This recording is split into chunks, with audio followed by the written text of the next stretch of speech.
You're commuting home with Katz and Cosby. Now, here's John Katzimatidis and Rita Cosby on 77 WABC.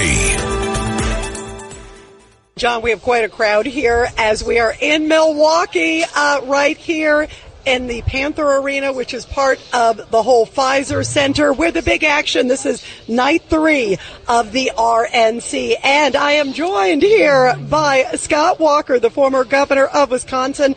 Governor, thank you for having us here in your great state. It's been incredible. This is amazing. There's such excitement in the air. What does it mean to you to have this, especially at this moment where, boy, all the polls, including Wisconsin polls, are showing the president's up? It's huge. I mean, it's huge. One, we just love having you all here. We hope you have the cheese curds and everything else good about Wisconsin. I haven't tried that yet. Oh, you got to go in the convention fest just down the way. There's deep fried cheese curds. They're awesome. Sounds really healthy. It's kind of stuff, John, you should be having in your grocery stores. It's awesome stuff. Cheese curds. At least get the fresh ones. But Katz, it's good to be with you as well.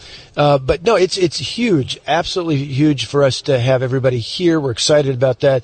But politically, I mean, we were already heading in the right direction. Polls for the last couple of months had the president up by a few percentage points. Of course, as you know, here in Wisconsin, that's significant because the margins are always tight. I won 3 elections, and blowouts for me were 52% of the vote. But it's because of the issues. People are concerned about affordability when they go up to fill their grocery cart, their gas tank, when they're paying their mortgage or paying their rent. It's so much higher than it was 4 years ago under Donald J. Before Biden, when Donald J. Trump was in. And people are noticing, particularly in the suburbs. Voters who voted for him in 2016, some of them moved away from him in 2020 because of tone. They regret that. There's buyer's remorse, and they're coming back home. And speaking of which, this has been a unified Republican Party. I mean, we saw last night, we saw Nikki Haley, we saw Ron DeSantis. It's an amazing moment. Tonight we're going to hear from J.D. Vance. Yeah. And this is going to be a biggie. It's his first official speech. Everyone can't wait to see it. Right now, it looks like it's going to be J.D. Vance against Kamala Harris. I say right now, Governor, because as everyone's buzzing, one of the headlines today coming from our current commander-in-chief, President Biden, saying, quote, a medical condition could prompt him to drop out if doctors came to me. Do you think we're going to see a J.D. Vance Kamala Harris, or do you think we're going to see a Donald Trump Kamala Harris? Well, I look forward to either of those because it would be a knockout. Because remember, it's, you know, the problems with Joe Biden are not because of dementia, health condition, whatever they want to claim it. They're because his ideas suck. I mean, the ideas that have driven up the cost of living, that not just inflation, but high prices. Harris, her number one job, according to Joe Biden, other than replace him if he wasn't there, was the border.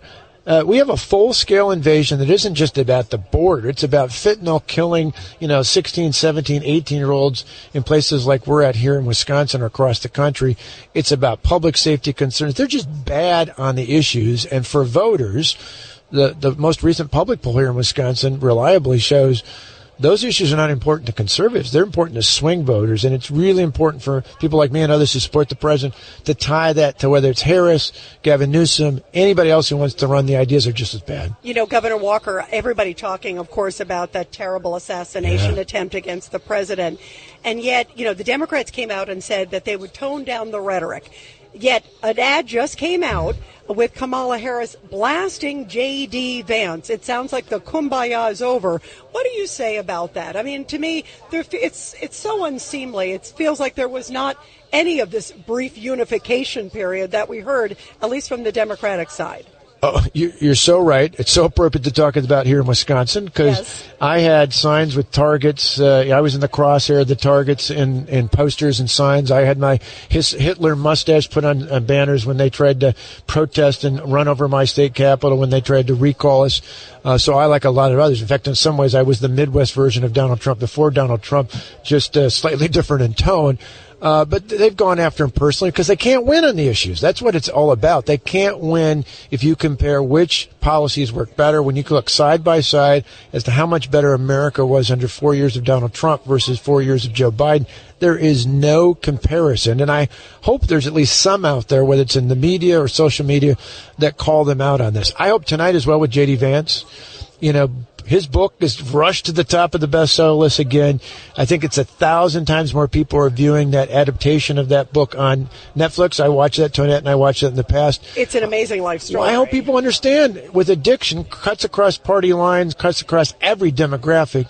Drug addiction with his mother and his family, abject poverty. This guy rose out of all of that, and Donald Trump is the kind of guy who speaks to families like that who feel forgotten by all the politicians in Washington. Wow. Well, I'll tell you his story. I can't wait to hear it more tonight. I've met him. It's a very impressive story. We love your state, and I'm going to try cheese curds, and we'll see if we can get them in some of the Gristedes there too as well. John's listening. So, John, what do you think? Can we get him in Gristedes? Absolutely. I mean, I think we'll put a special on him. I love it. John, a convention special. I love it. A convention RNC special. Governor Walker, we love you. Thank you for being here. Good to be with you guys. Thanks so much. Thank you, Governor. Thanks, John. John, back to you. Now,